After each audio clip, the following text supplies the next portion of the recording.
So while I'm sure that you're all busy, ready and set for the ProQuest this weekend, I just wanted to drop a quick video on 5 small things that you can do as a Flesh and Blood player to make your gameplay experience that little bit easier and a little bit smoother.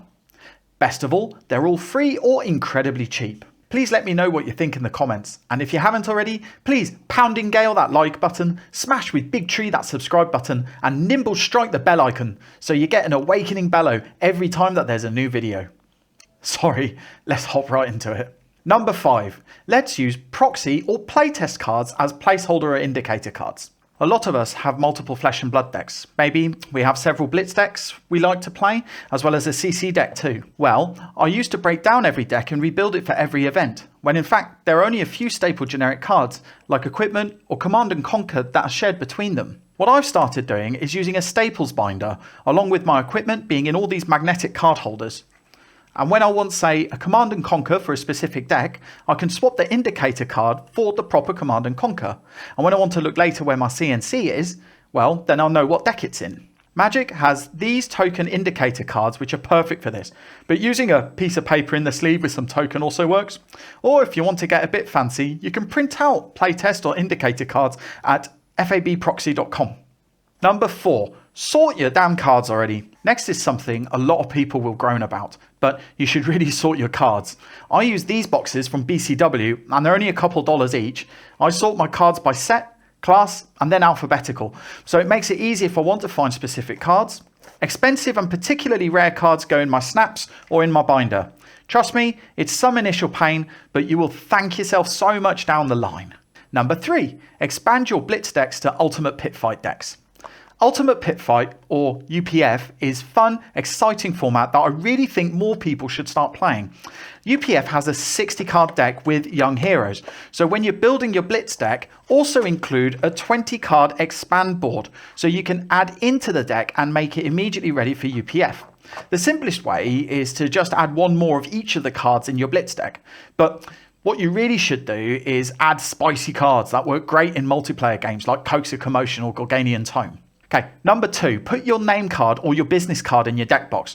So this is one we hope will never have to be used, but we always hear about someone who left their deck box on top of their car and drove off, or they just left it on a table in a convention hall or at the LGS. Now, if someone were to pick up that deck box and they would just steal it, there's really nothing that can be done. But what should usually happen is that the good soul who found it will hand it into a lost and found or to the counter at the LGS. Now, when it's at the store or at the lost and found, and you go up there and you ask and you say, for example, how's a dash deck been handed in?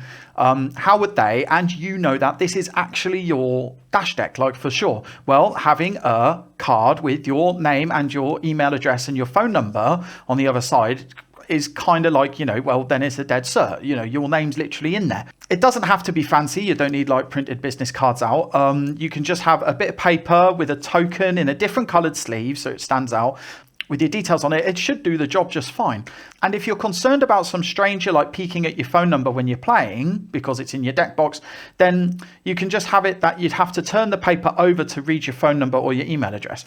Honestly, if this tip helps one person get their deck back after misplacing it, then this tip has been well worth including in this video.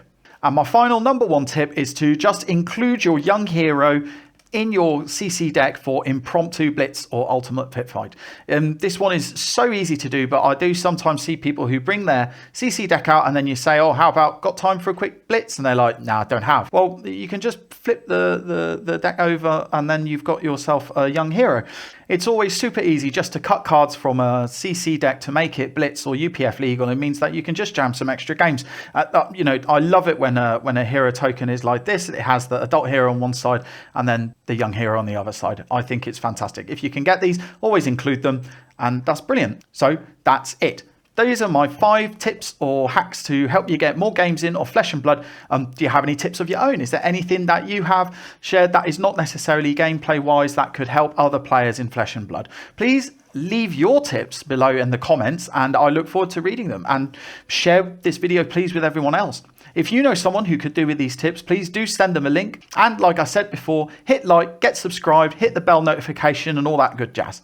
I'm really hoping to create lots of good content on this channel. So please let me know what you think, and I'll catch you on my next video, which hopefully should be some really spicy, fun, ultimate pit fight gameplay with my friends. Can't wait to share it with you. Take care.